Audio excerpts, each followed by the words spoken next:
J'ai souvent entendu dans les églises des pasteurs donner l'image de la vie chrétienne comme étant en voiture, comme si on se promenait en voiture, puis qu'il faut donner le volant à Dieu.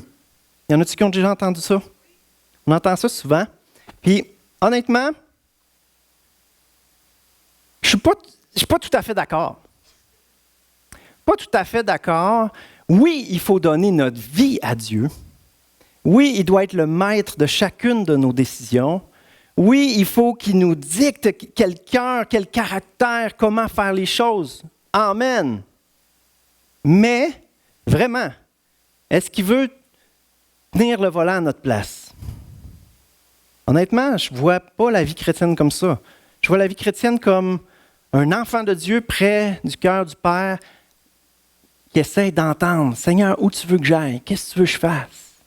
Et là, on va là où il nous dit d'aller.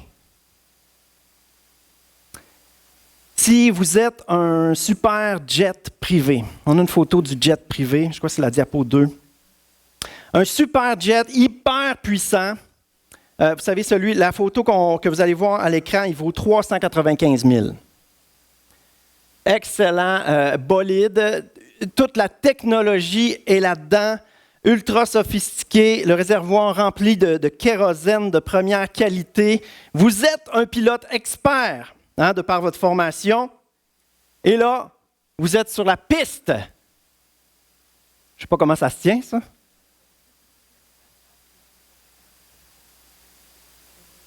Tant que vous ne démarrez pas le moteur et vous ne pesez pas sur le gaz, argent qui se passe. Argent! Puis comme on dit par chez nous, ça vole pas haut. Tant qu'on ne part pas le moteur, bon, peut-être que vous n'êtes pas d'accord avec moi, on va aller voir un passage biblique. Dieu dit à Gédéon, « Laisse-moi aller, laisse-moi faire, je vais le faire pour toi. » Non! Il dit, « Va! Va! Avec la force que je vais te donner. Non, avec la force que tu as! Et délivre Israël de l'oppression de Madian. N'est-ce pas moi qui t'envoie, toi? Va avec la force que tu as. Premier pas vers la victoire, c'est le titre du message ce matin. Un premier pas vers la victoire, souvent le plus difficile à faire. Le premier pas vers la victoire. Pensez à l'apôtre Pierre qui est dans le bateau. Premier pas, ça a été quoi?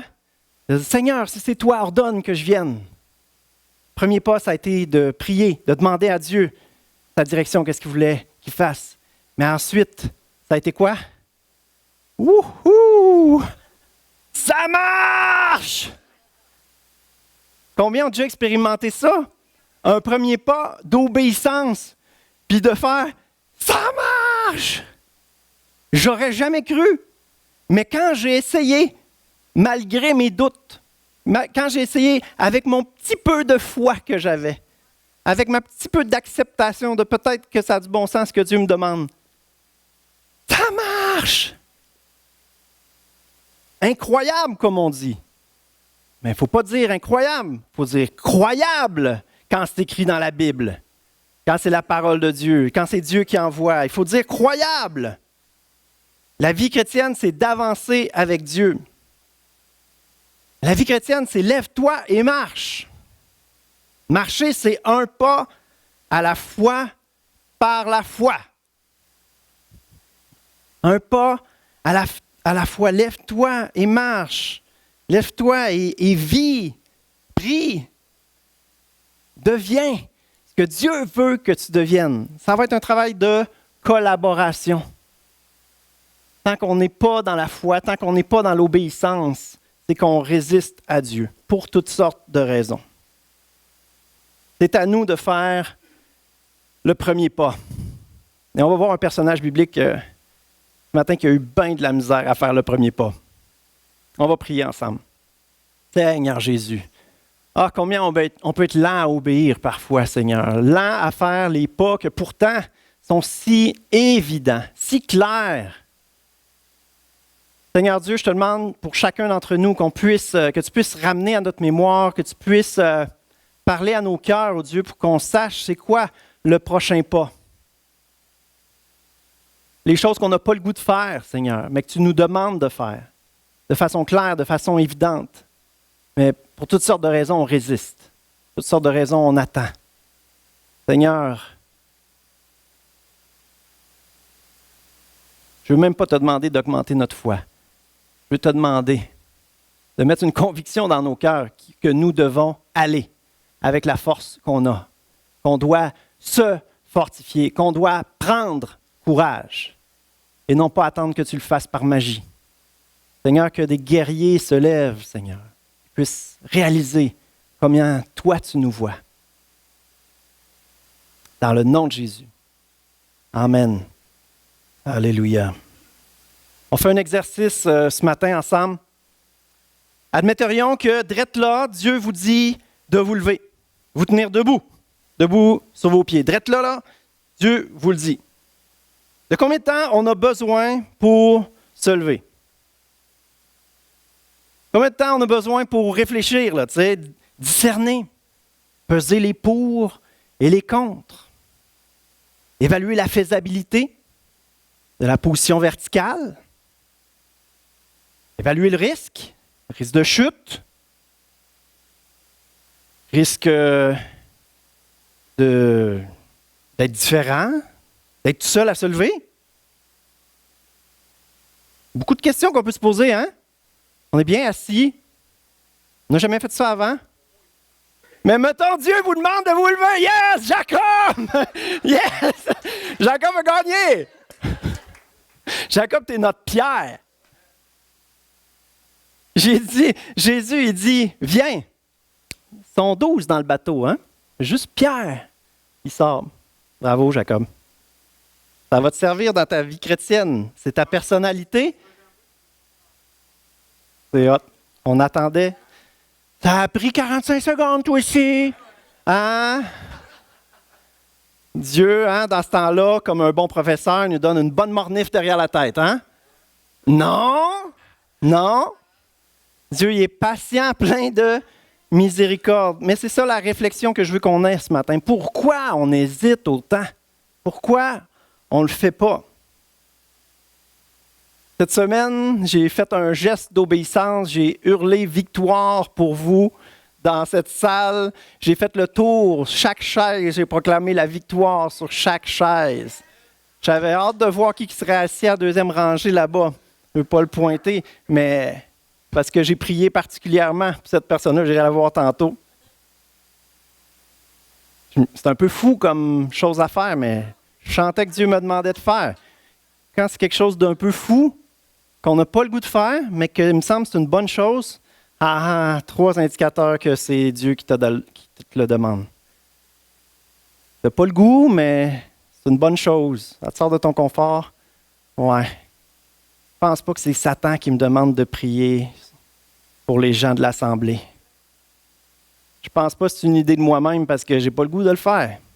Donc, 3e option, c'est Dieu qui me demande de le faire.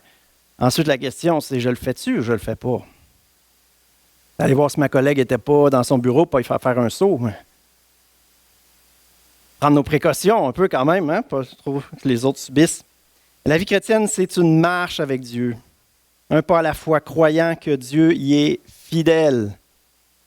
Fidèle, il va faire ce qu'il a promis.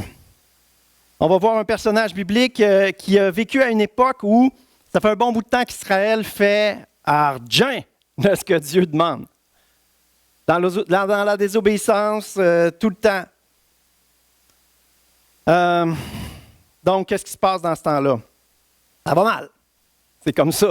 Dans l'Ancien Testament, t'obéis, c'est la bénédiction. Ça va mal, c'est la malédiction. Ça s'accomplit sur terre, toujours. Dans notre vie, c'est pas toujours comme ça. Dans notre vie spirituelle, parfois, c'est dans le monde spirituel, les bénédictions.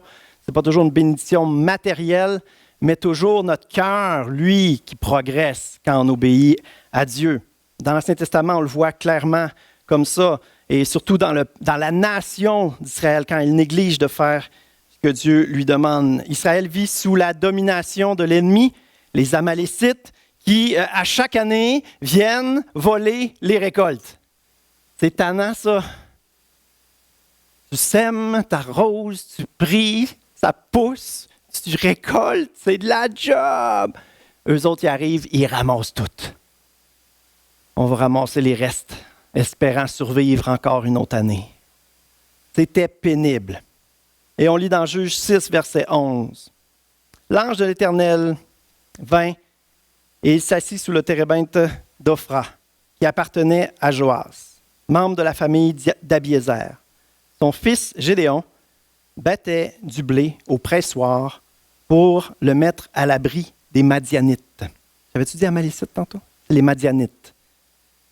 Il les dominait. L'ange de l'Éternel vient s'asseoir, puis Gédéon est là et il bat du blé au pressoir. Il y a de quoi de bizarre ici? Qu'est-ce qu'on fait au pressoir normalement? On presse des raisins. Et lui, qu'est-ce qu'il fait? Il est en train de battre le blé pour le cacher aux Madianites. Subtilité des fois dans la Bible savoureuse comme ça. Pourquoi il fait ça? Parce qu'il a peur. Parce qu'il sait qu'ils vont se faire voler la récolte s'ils ne la cachent pas au plus vite. C'est fou, hein? Ils sont dans un climat de peur, un climat de terreur, où ils doivent se cacher pour espérer avoir quelque chose à manger. Ils sont vraiment sous la domination de l'ennemi.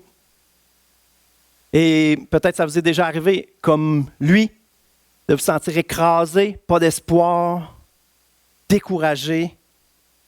Et là, d'en venir à des solutions pathétiques, vous dites, je pensais jamais tomber aussi bas. C'est un peu cette condition-là dans laquelle il se trouve. Verset 12. L'ange de l'Éternel lui apparut et lui dit, « L'Éternel est avec toi, vaillant héros. » Je pense que tu te trompes de personne. Là. Moi, je suis le pissou dans le pressoir en ce moment. Je me considère comme vaillant zéro. Toi, tu me vois comme un vaillant héros. Vous vous considérez comme vaillant zéro ou comme un vaillant héros, vous? Croyez-vous que Dieu vous voit comme un vaillant héros? Comment il peut voir Tikkun de Gédéon dans son pressoir comme un vaillant héros? Vous, est-ce que vous pensez que Dieu peut vous voir comme un vaillant héros? L'ange de l'Éternel lui dit, Gédéon répond, hein, l'Éternel est avec toi, vaillant héros. Il n'écoute pas plus que ça, tout de suite il répond, ah mon Seigneur, si l'Éternel est avec nous, pourquoi tout cela nous est-il arrivé? Où sont tous ces actes merveilleux, ceux que nos pères nous racontent quand ils disent, l'Éternel ne nous a-t-il pas fait sortir d'Égypte?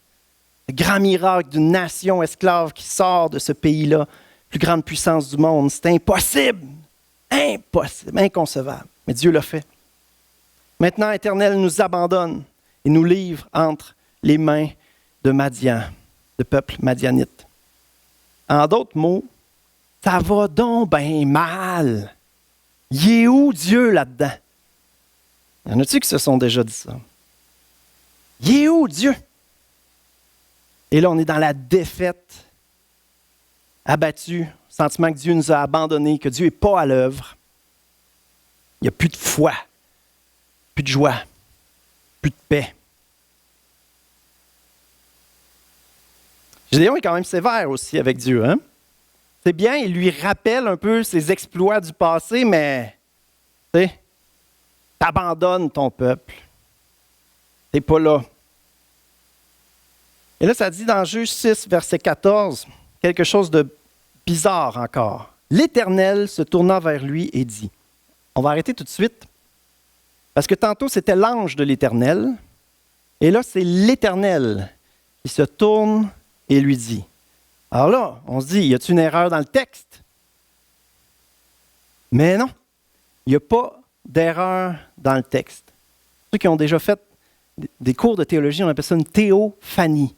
Théo, Dieu qui apparaît de façon visible dans l'Ancien Testament. Dieu qui est là en personne. L'ange de l'Éternel, l'Éternel qui apparaît sous une forme d'ange. Mais Gédéon, il ne sait pas tout de suite, il croit que c'est un être humain. L'ange a une forme humaine, il n'y a pas de grandes ailes blanches derrière lui. Donc, c'est l'équivalent de Jésus qui voit. Jésus qui vient lui parler. Je ne sais pas si vous réalisez à quel point c'est impossible, inconcevable dans l'Ancien Testament que quelque chose comme ça puisse se réaliser. C'est absolument extraordinaire parce que ça prend un sacrifice parfait pour couvrir l'être humain pécheur, puis c'est pas encore arrivé dans l'histoire de l'humanité. Ça ne s'est pas produit encore. C'est difficile de croire à quelque chose qui ne s'est pas produit. On a de la misère à croire quelque chose qu'on n'a pas vu, mais imaginez quelque chose qui ne s'est jamais produit. C'est inconcevable que Dieu ait pu vouloir accomplir ça. Mais Jésus est là, Dieu est là, l'Éternel est là, en présence d'un être humain, ce qui est inconcevable, ce qui est notre réalité comme chrétien par contre. Hein? Je ne sais pas si vous faites ce inconcevable dans l'Ancien Testament, mais notre réalité à nous. Pour vous démontrer que pour Gédéon, c'est vraiment inconcevable, voici ce qu'il va dire au verset 22-23. Comprenant que c'était l'ange de l'Éternel, Gédéon s'écria « Malheur à moi, Seigneur Éternel, car j'ai vu l'ange de l'Éternel face à face. » Et l'Éternel lui dit « Reste en paix, n'aie pas peur, tu ne mourras pas. » Parce que c'est ça qui devrait se produire normalement. Et Gédéon construit là un autel à l'Éternel et il l'appela l'Éternel paix. La paix entre les hommes et entre Dieu était impossible, à moins qu'un sacrifice parfait ait lieu pour couvrir le péché du monde. Là, la paix est possible et c'est ce que Gédéon a expérimenté à ce moment-là. Et on voit tout au long de ce texte-là, l'ange de l'Éternel. Gédéon, il n'est comme pas capable de l'assumer, on dirait. Qu'est-ce qui se passe ici? C'est impossible. L'Éternel se tourna vers lui et lui dit « Va avec la force que tu as, délivre Israël de l'oppression de Madian. N'est-ce pas moi qui t'envoie? » Gédéon lui dit « Ah, mon Seigneur, avec quoi délivrerai-je Israël? Mon clan est le plus faible de Manassé, je suis le plus petit dans la famille de mon père. » L'Éternel lui répondit « Je serai avec toi, et tu battras les Madianites comme s'il s'agissait d'un seul homme. » C'est une armée de 120 000 soldats qu'il y a devant lui. Tu battras le peuple de Madian comme s'il s'agissait d'un seul homme. Si on fait le topo à partir de tout ce qu'on a lu de Gédéon, il est tyrannisé par l'ennemi. J'aime ce mot-là, tyrannisé. Les Madianites, c'est des tyrans. Ils viennent chercher les récoltes à chaque année. Et Gédéon se cache. Son héritage familial est très modeste. C'est la plus petite famille de la tribu de Manassé. Et Manassé, pour ceux qui connaissent bien l'histoire biblique, c'est les deux fils de Joseph, de qui Jacob a donné la bénédiction comme ça. C'était Manassé le plus vieux, mais la bénédiction de l'aîné est tombée sur Éphraïm. Manassé, c'est vraiment une tribu de second ordre. Et d'où tu viens, c'était important à cette époque-là. Donc, il vient de cette tribu-là. Gédéon va se considérer comme le plus petit de la maison de son père, donc probablement le plus jeune. On pense à David qui est oublié dans les champs quand Samuel veut voir un des fils d'Isaïe, puis il en présente 7, puis il oublie le petit dernier dans le champ. Gédéon, c'est la même chose, le plus petit de la maison de son père. Sa prière, la façon qu'il s'adresse à Dieu, sa foi qu'on voit à travers ça, elle est pathétique. C'est une confession de découragement, sa prière. Sa prière, c'est une confession de désolation, de découragement, d'apitoiement, de Dieu, il n'est pas là, ça va mal. C'est horrible. C'est une confession d'incrédulité, la foi de Gédéon. Ça, c'est le topo. Il est dans cet état-là à ce moment-là.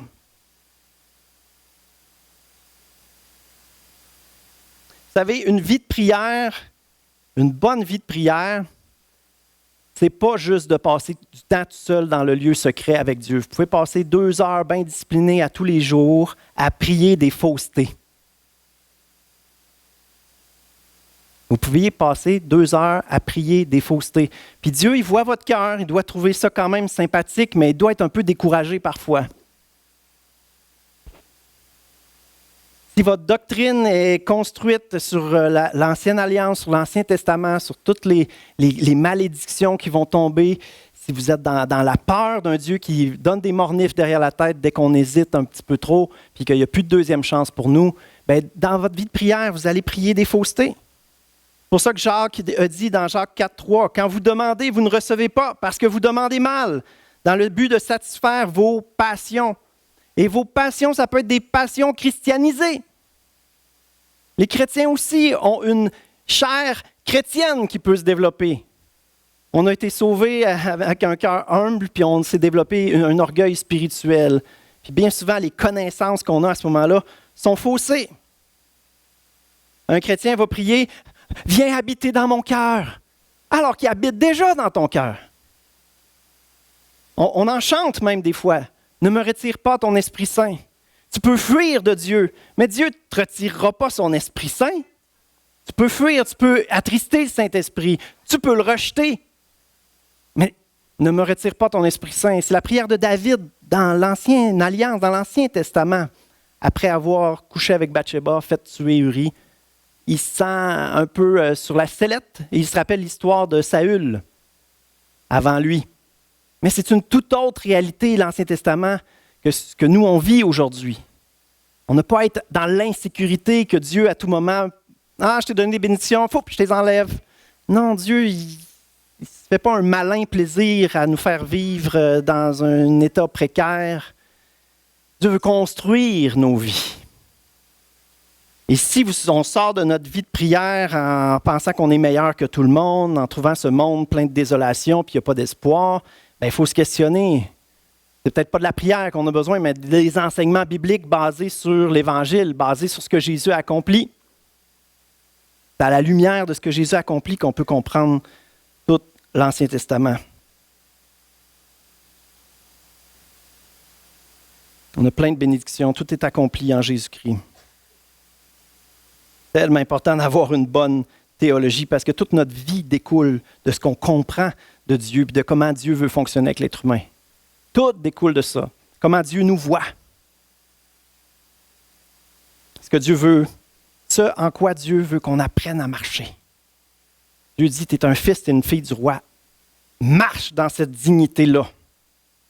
Et c'est ça qui fait que tu ne marches plus dans le péché, dans l'horreur. C'est ça qui fait que tu obtiens des victoires en Jésus. Mais il faut marcher dans ce que Dieu nous donne. C'est pour ça qu'on a besoin de nos frères, nos sœurs. Parce que quelqu'un qui t'aime va pouvoir te dire la vérité. Tu as un beau cœur sincère, là, tu pries beaucoup, mais tu pries des faussetés, mon frère. Tu es sincère, mais comme dirait mon ami, tu es sincèrement dans l'erreur. Ce n'est pas juste l'intention qui compte. C'est beau l'intention. Un enfant va avoir des belles intentions, puis on va être content. Mais un chrétien doit grandir en connaissance et pas juste avoir des bonnes intentions, mais avoir une foi solide, basée sur le roc, sur Jésus, ce que Jésus a accompli, en avançant de gloire en gloire. Mais Dieu est tellement patient, tellement plein de grâce, plein de miséricorde. La grâce, c'est ce qui fait que quand tu n'atteins pas le standard, toi, tu es là, le standard, c'est là, OK, ça vient combler. Ça, c'est la grâce. La miséricorde, c'est quand tu es en dessous de zéro, là. Il va te chercher. La miséricorde, il va te chercher dans ta misère. Dieu, il n'y a pas juste de la grâce, il y a de la miséricorde pour aller nous chercher dans le trou. Dieu peut nous sortir de n'importe quel trou. Gédéon est misérable. Bien souvent, on est misérable. Qu'est-ce que Dieu voit en dedans de nous quand notre état est humainement misérable? Vaillant héros, va avec la force que tu as. C'est moi qui t'envoie, c'est moi qui t'appelle à une nouvelle vie. Pas à une vie de misère, pas à du désespoir, mais à une vie avec un avenir, avec de l'espérance. Gédéon, ce qu'il va faire, il va offrir un sacrifice à ce moment-là. Il dresse un autel pour ne pas oublier ce qui s'est passé là. Il va offrir un sacrifice. Il amène de la viande, il va verser tout le jus dessus. L'ange éternel va être touché avec un bâton, puis pouf, le feu va venir, il va tout brûler. Et ça, c'est un signe de la puissance de Dieu. Bien sûr, il peut venir mettre le feu, mais c'est un signe aussi que Dieu accepte ce sacrifice-là, agrée ce sacrifice-là. Il l'approuve d'un misérable comme Gédéon. Il voit son cœur puis il approuve sa louange. Gédéon va demander encore 2 autres signes à Dieu. Il n'y en a pas assez, il a besoin de plus. Gédéon dit à Dieu, verset 39-40, Que ta colère ne s'enflamme pas contre moi. Et je ne parlais plus cette fois-ci. Mais je voudrais seulement faire encore une preuve avec la peau de mouton. Que la peau seule reste sèche et que tout le terrain se couvre de rosée. Et Dieu agit ainsi cette nuit-là. La peau de mouton resta seule, sèche, et tout le terrain se couvrit de rosée. Vous voyez le topo, il met une belle grosse peau de mouton par terre et il demande que le lendemain matin, la peau soit sèche et tout le gazon mouillé.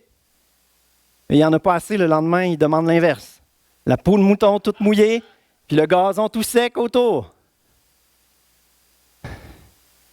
Come on, Gédéon, là. Va avec la force que tu as. C'est ce qu'il t'a dit au début, tu sais, puis qu'il t'a répété. Quelle a été la suite de l'histoire? C'est un enseignement qu'on peut foirer toute notre vie puis refuser ce que Dieu nous demande de faire. Amen, c'est bon? Non! Gédéon, il a obéi en bout de ligne, OK? C'est comme un bon film américain. Il faut que ça vire bien, s'il vous plaît, là. OK? Gédéon a obéi, finalement. Regardez bien ce qui s'est passé. Juge 7, verset 22-23. Les 300 hommes, j'ai dit 120 000 Madianites dans l'armée. J'ai fait le calcul pour vous. 300 hommes, il faut qu'il y en tue 400 chaque pour se débarrasser des 120 000. Moi, j'aime les statistiques et les mathématiques. Il faut qu'il y en tue 400 chaque, ça doit être épuisant. Ça va être fatigant. À un moment donné, tu es moins vif, là. 300 hommes sonnèrent une nouvelle fois de la trompette dans tout le camp des Madianites. L'Éternel fit en sorte que les hommes tournent l'épée les uns contre les autres. Les hommes du camp s'enfuirent jusqu'à Beth-Shita, vers Tserera et jusqu'aux abords d'Abel-Méola, près de Tabat. Il n'aurait pas pu en tuer 400 chaque. Donc, l'Éternel fit en sorte qu'ils s'entretuent, l'armée des Madianites. C'était impossible. J'ai pas fait la guerre à coups d'épée, mais je m'imagine que tuer 400 personnes dans la même journée, ça va être très fatigant. Alors, c'était mission impossible. Est-ce qu'il y a des missions impossibles pour notre Dieu? Il n'y a pas de mission impossible. Regardez ce qui se passe par la suite. Juge 8, versets 22-23. Les Israélites dirent à Gédéon, « Domine sur nous », ça veut dire « règne sur nous. Toi, puis ton fils et tes descendants, car tu nous as délivrés de l'oppression de Madian. » Il voit que Dieu est derrière l'affaire, que Dieu est avec Gédéon. Gédéon leur dit, « Je ne dominerai pas sur vous et mes descendants non plus. C'est l'Éternel qui dominera sur vous. » Gédéon veut que son monde vive sous l'autorité de Dieu, se laisse diriger par Dieu, fasse confiance à Dieu. Il veut qu'il s'attache au bon berger. Le rôle d'un pasteur, c'est ça, d'encourager les gens à s'attacher au bon berger. Moi, je m'attache au bon berger. Je serais viré fou après 2 ans et demi pasteur si je ne me disais pas que c'était Jésus le pasteur de l'Église. Si je pensais que c'était moi le pasteur de l'Église, je ne serais plus là. Pas parce que c'est une Église particulièrement difficile. Aucun pasteur peut être pasteur d'une Église si ce n'est pas Jésus le pasteur de l'Église. Il y en a des burn-out de pasteurs. J'avais vu une fois dans une revue américaine les jobs les plus stressantes possibles. Pasteur numéro 1. Numéro 1 de stress à avoir à faire une prédication, à prendre soin des gens, toutes sortes de problèmes, de difficultés, des conflits, essayer d'avoir un impact dans la communauté, l'évangélisation, prendre soin des familles, organiser des événements. C'est une job de fou. Si on veut performer, peut être le pasteur vedette, chef d'orchestre qui est capable de tout faire, homme orchestre qu'on appelle. C'est Jésus le bon berger. L'apôtre Paul va dire, soyez mes imitateurs comme je suis l'imitateur de Christ. Donc il est en train de dire, soyez imitateurs de Christ, attachez-vous à Jésus. Un bon berger pointe vers le bon berger. Un bon pasteur humain va pointer vers le bon berger, vers le bon pasteur. Ce n'est pas moi ni mes descendants qui domineront sur vous, c'est l'Éternel qui dominera sur vous. Quand on obéit, quand on apprend à obéir, on voit que Dieu y est fidèle, que Dieu est capable, que Dieu est puissant. Gédéon remporte une victoire retentissante, on pourrait dire. 120 000 hommes qui sont abattu avec seulement 300 soldats. Est-ce que vos ennemis à vous, vos difficultés, vos défis, est-ce qu'ils vous font peur? Est-ce qu'ils vous semblent impossibles à surmonter? Peut-être que ça fait des années que vous luttez avec quelque chose. C'est humainement impossible de s'en sortir. Humainement impossible. Les situations humainement impossibles sont des bénédictions. Parce que devant ces défis-là, on n'a pas le choix d'accepter qu'il y a juste Dieu qui va pouvoir le faire. Puis quand on arrête de vouloir s'en sortir par nous-mêmes, bien souvent, c'est là que Dieu prend le relais. On devrait lui confier même les défis qu'humainement on serait capable de relever, parce qu'on verrait sa main agissante, on verrait sa gloire à travers tout ça. On devrait lui confier tous les défis de notre vie. Mais parfois, Dieu permet qu'il y ait des défis vraiment au-dessus de nos forces, qu'on est incapable de relever. Comme ça nous oblige à reconnaître qu'on a besoin de lui. Dieu est capable de faire l'impossible. Il a sorti le peuple d'Israël d'Égypte. Goliath était beaucoup plus fort que David. Les lions auraient dû manger Daniel. Jésus a guéri les malades, ouvert les yeux des aveugles, ressuscité des morts. Dans la Bible, il y a je ne sais pas s'il y en a ici qui aiment le hockey, et il existe à Toronto un Hall of Fame, le temple de la renommée qu'il appelle. Je n'aime pas trop le mot temple, mais qu'est-ce que tu veux, pour bien des gens, c'est une religion, le hockey. Les joueurs sont leur idole. Mais bref, il y a ce Hall of Fame où il y a les meilleurs joueurs de l'histoire. On veut se rappeler qu'est-ce qu'il a fait, les héros de la Ligue nationale. Et dans la Bible, il y en a un pour les hommes et les femmes de foi, et c'est Hébreux 11. C'est le Hall of Fame de la foi des hommes, des femmes de Dieu, dans lesquels Dieu agit de façon extraordinaire. On en lit un passage ensemble, versets 30 à 32. C'est par la foi que les murailles de Jéricho sont tombées, après que le peuple en avait fait le tour pendant 7 jours. C'est par la foi que Rahab, la prostituée, n'est pas morte avec les non-croyants, parce qu'elle avait accueilli les espions avec bienveillance. Et que dirais-je encore? Le temps me manquerait en effet pour parler de... Ta-ta-ta-ta-ta-ta! Tu parles-tu du gars dans le pressoir en train de battre le blé, là? Tu parles-tu du gars qui a besoin de 32 preuves que c'est bien Dieu qui lui parle? Besoin qu'il lui répète, Dieu lui répète plusieurs fois, c'est moi qui t'envoie, va, je serai avec toi. On parle-tu vraiment de ce Gédéon-là? Barak, Samson, tous des hommes, des femmes imparfaits, imparfaites, mais qui ont fait confiance à Dieu. Pas besoin d'être fort pour faire confiance.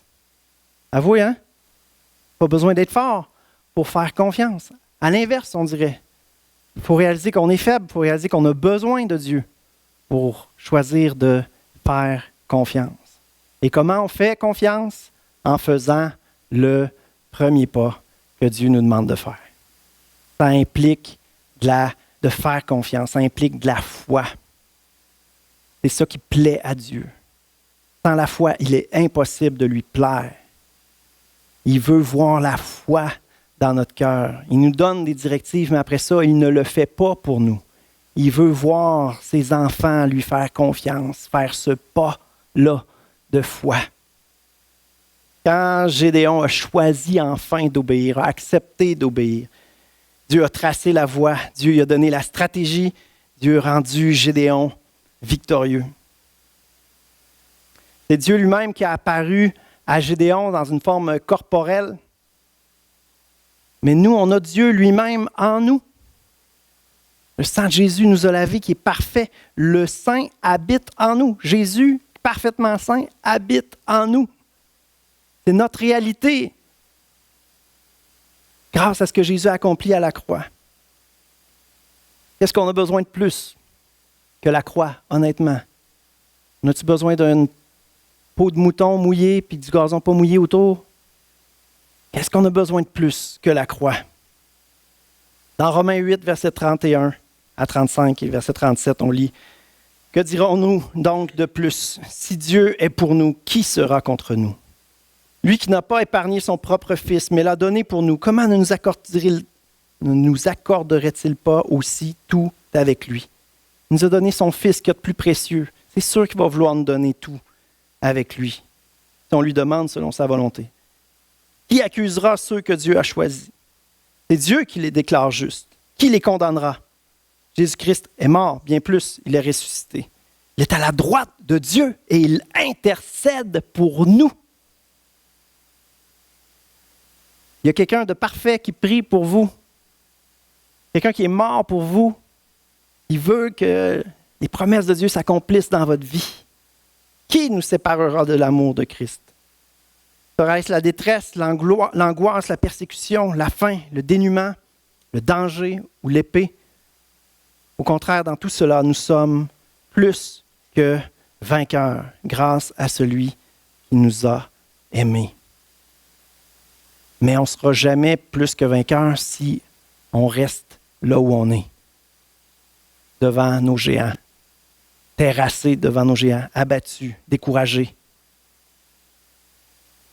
Et on n'ose pas faire ce pas-là que le Seigneur nous demande de faire. Pourquoi est-ce qu'on n'obéit pas? Dans la mise en situation tout à l'heure, on le voyait de façon très simple. On se demande qu'est-ce que les autres vont penser. On se dit, on n'a pas l'habitude de faire ça. Donc on résiste au changement, on résiste à quelque chose de nouveau. On a peur du nouveau. Mais Dieu veut renouveler ce que vous avez eu dans le passé. C'est merveilleux. Mais Dieu veut renouveler quelque chose de nouveau. Et vous êtes supposés avoir appris du passé, donc vous allez être capable d'accueillir encore mieux. Ne soyons pas dans la nostalgie de l'action de Dieu dans le passé. Dieu veut faire toutes choses nouvelles. Il veut nous faire avancer de gloire en gloire. Et normalement, plus il nous prépare, plus il nous transforme, plus il peut nous en confier des plus grandes, des merveilles. Je n'ai pas à écouter le pasteur. C'est vrai qu'il ne faut pas confondre le pasteur puis Dieu. Mais dans notre société, il faut se méfier un peu de nous-mêmes. On est dans une société où la critique, l'incrédulité, l'insoumission, c'est répandu. J'ai dû apprendre la soumission dans mon milieu de travail, comme infirmier, quand on nous donnait des directives que je trouvais qui ne faisaient pas de sens. Soit tu critiques puis tu dis hey, ça devrait être différemment. Ou soit tu dis bon, mais c'est les directives qui nous sont données, on va les appliquer. Et c'est à travers cette prise de conscience-là que le Seigneur m'a libéré de l'esprit de critique et que j'ai appris à me soumettre non seulement à mes autorités dans le domaine du travail, mais que j'ai compris des choses aussi au niveau de la soumission à Dieu puis d'apprendre à travailler sous l'autorité de quelqu'un d'autre.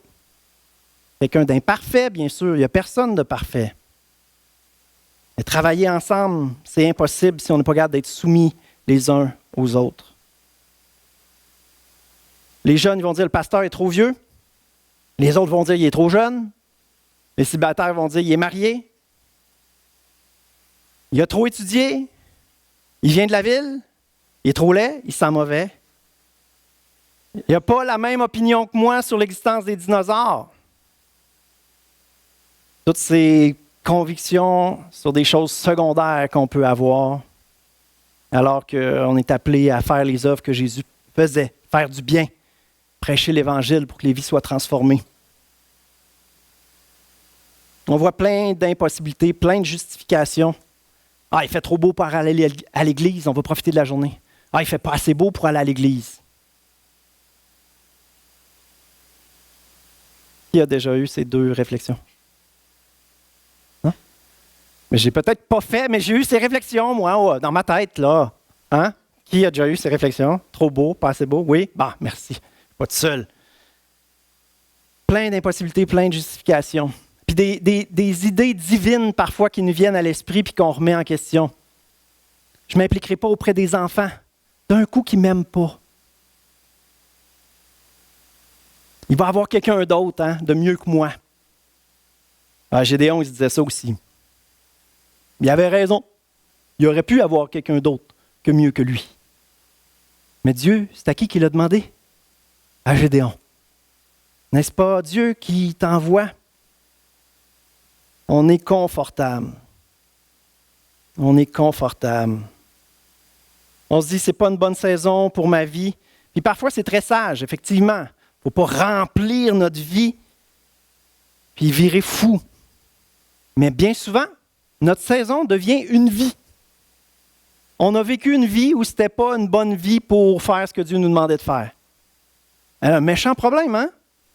Il ne faut pas que la saison de suroccupation, de surinvestissement, de trop de bonnes choses à faire et à s'occuper, ça devienne une vie. Ça, c'est de les préoccupations, ça. Tu n'as aucune marge pour pouvoir obéir à ce que Dieu te demande. C'est malsain. Ce n'est pas la bonne saison de vie. C'est parfois très sage, mais méfions-nous nous-mêmes. On vit dans une société de fous où on veut performer plus que tout le monde, où on veut s'acheter toutes sortes de bébelles. On vit des vies de fous, comme tout le monde. Mais il ne faut pas que ce soit la société qui dicte la vie des chrétiens. Peut-être que vous avez une personnalité de calculateur, analytique. Vous êtes consciencieux, un peu perfectionniste. Donc, vous voyez tous les risques potentiels, tous les détails à arranger. Ça se peut. Il y a vraiment toutes sortes de personnalités. Mais si c'est votre cas, investissez dans des fonceurs. Aux yeux de Dieu, le même mérite au fonceur que celui qui permet au fonceur de foncer. À la gang, on devrait être capable d'engager encore plus, puis avoir un impact encore plus grand. Vous n'avez pas une personnalité pour foncer, pour aller, investissez, encouragez. Faites la comptabilité si vous êtes bon à ce niveau-là. Priez, investissez, mais ne rien faire. La foi sans les œuvres est morte. Les œuvres sont différentes pour un autre. Mais rien faire, ce n'est pas une option. Si on a compris que Jésus a tout fait pour nous. Tu ne peux pas comprendre que quelqu'un a tout fait pour toi, puis après ça, pas vouloir rien faire en réponse à son amour infini pour nous. Ça ne fait juste aucun sens. On ne peut pas rien faire. Je demanderais aux musiciens de s'approcher, faire majesté. Comme Gédéon, sa grâce nous a pris tels que nous sommes. On pense qu'on vaut zéro, sans valeur. Mais pour Dieu, des vaillants héros. Mais on est confortable. Reinhard Bonnke. Voici ce que Reinhard Bonnke a dit sur le confort. Dieu te sortira du plus profond des trous, mais il ne te tirera jamais de ta chaise confortable. Ça, c'est à toi de le faire. Dieu veut manifester sa gloire en nous sortant de notre misère, mais nous sortir de notre confort, c'est une arme extrêmement puissante entre les mains de Satan. Le confort. Il réussit à paralyser l'Église occidentale. La véritable foi derrière notre inaction, derrière notre refus de faire un premier pas, en fait, c'est le contraire de la foi. C'est l'incrédulité. On refuse de faire confiance à Dieu. On refuse de croire. D'un coup que ça ne marche pas. D'un coup qu'on va être déçu. Ça se traduit par un manque de courage, de l'indécision. Tourne en rond à réfléchir. La paresse, de la lâcheté. Ça ne dit pas ça un beauceron qui est paresseux puis qui est lâche. Pire insulte, tu peux faire un beauceron. C'est des travaillants acharnés. Mais on travaille dans le monde terrestre pour accumuler des richesses terrestres. Et si on était des paresseux et fainéants sur le point spirituel, est-ce qu'on ne devrait pas se dire « Oh, c'est grave ça. C'est grave ça. » Il y en a pour qui ce qui est paralyse, c'est la peur de déplaire à Dieu. Mais là, voici une situation où il faut réviser notre théologie un petit peu. Jésus a subi la colère de Dieu à votre place. Toutes les raisons que vous pourriez avoir de déplaire à Dieu, faites juste accepter, reconnaître que Jésus l'a porté à la croix, puis Dieu va vous relever, va relever votre tête. Vous allez pouvoir continuer d'avancer, il va vous transformer dans le processus. On n'est pas sûr, c'est normal. Personne n'est sûr. Par la foi, on avance. Tout le monde, même les héros de la foi, n'étaient pas sûrs. Par la foi, ils ont avancé. Et quand on le fait, on réalise, comme Pierre qui a mis le pied dans l'eau, que c'était solide. Ça marche. Que Dieu nous demande de faire. Dieu y est fidèle. On va sauter la diapo 20, aller tout de suite à la 21. Que Dieu a dit à Josué, prendre possession de la terre promise. Il ne dit pas, je vais vous fortifier, je vais vous donner du courage. Non, il dit, fortifiez-vous. Prenez courage. N'ayez pas peur, ne soyez pas effrayés devant vos ennemis, car l'Éternel, ton Dieu, marchera lui-même avec toi. Il ne te délaissera pas, il ne t'abandonnera pas. Est-ce que vous êtes capable de prendre cette parole-là pour vous, face à vos ennemis, face à vos pas de foi à faire? À Gédéon, c'est ça qu'il a dit aussi, l'Éternel est avec toi, vaillant héros. Va avec la force que tu as. Va avec la force que tu as. Fortifie-toi, prends courage. N'aie pas peur, ne sois pas effrayé. Je ne sais pas qu'est-ce que Dieu vous demande de faire. Parfois, c'est hyper simple. Tu as des relations qui ne vont pas bien. Va demander pardon. Si tu n'as pas fait d'offense, ben va demander pardon d'avoir attendu de régler le conflit. Ça en prend un premier qui va faire les premiers pas. Allez donner votre nom pour servir. Commencez à donner sérieusement, pas juste des miettes à Dieu. Appelez un frère, une sœur de confiance, quelqu'un qui porte du fruit, qui a la foi, qui a de l'amour, qui a de la sagesse. Des choses toutes simples, parfois arrêter de voler au travail, arrêter de mentir, arrêter de se saouler continuellement. Recommencer à prendre du temps avec Dieu, à réfléchir avec lui sur ce qui doit changer dans vos vies. Souvent, le premier pas à faire, c'est tout simplement la prière. Seigneur, si c'est toi, ordonne que j'aille te rejoindre. Le Dieu dit, viens. Viens. Alléluia. Seigneur Jésus, je veux te prier pour chaque personne qui est ici, Seigneur, surtout ceux qui se sentent abattus, Seigneur, ceux qui sentent qu'il n'y a pas d'espoir pour leur vie. Ceux qui sentent qu'ils vont rester dans cet état-là toute leur vie, que c'est leur lot de vivre dans cette misère. Seigneur Jésus, communique la force au Dieu. Fortifie la foi, Seigneur. Oh Jésus, qu'on puisse entendre au fond de notre cœur, lève-toi et marche. Lève-toi et marche. Que tous ceux qui veulent prier ça sincèrement, faites-le physiquement maintenant. Est-ce que vous voulez vivre en esprit? Faites-le physiquement. Je me lève, Seigneur. Je suis là, prêt à t'écouter, prêt à recevoir ta direction. Je suis là, Seigneur, pour faire ce que tu me demandes de faire. Je suis là, Seigneur. Pardon, Dieu, d'avoir négligé aussi longtemps, d'être resté là aussi longtemps. Seigneur, je veux entendre ta voix, recevoir ta direction. Et parfois, c'est juste, Seigneur, je sais tellement ce que tu veux que je fasse. Mais je m'engage à le faire demain. Je m'engage à le faire tout à l'heure. Je m'engage à le faire cette semaine. Faites des vœux devant Dieu et ensuite honorez vos vœux. C'est un sacrifice de louange. Dieu préfère l'obéissance que les sacrifices. Alléluia. Ta grâce m'a pris tel que je suis, sans valeur, mais pour toi perle de prix. Alléluia.